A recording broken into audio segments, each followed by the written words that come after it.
Welcome to Abu Dhabi. Ayan na nga po guys.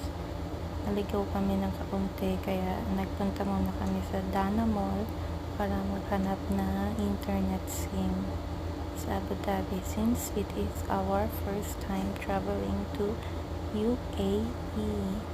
So ayan na guys, nakabili na nga kami ng internet SIM and yan na nga po yung first building sa nakita namin sa UAE. By the way guys, galing nga pala kami sa Saudi Arabia. So, nag-travel lang kami by land. So, wala siya masyadong difference from Saudi except yung mga tall buildings na nakikita natin dito. Ayan. So, this is Abu Dhabi. So, we are going to have lunch somewhere. Yung sa Max Restaurant dyan.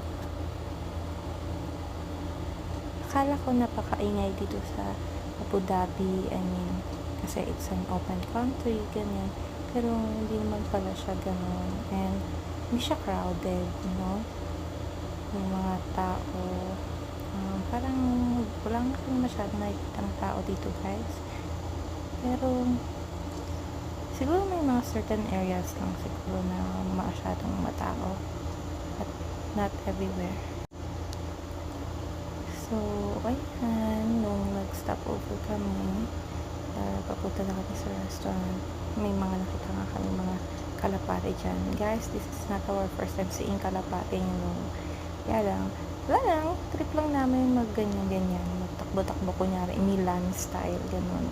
Pero, na-encourage ko lang yung mga kids na mag-interact din naman sa mga birds para hindi sila ignorante, you know. So, ayaw nila. Kaya ako na lang. Ayan, sige. Takbo, takbo, takbo, takbo mga birds. Fly, fly, fly mga birds. Ayaw nila. Ayaw nilang lumapit. So, ayan na guys. Bye! This is my first time making a voiceover in our video. So, bye guys. Bye birds. Bye.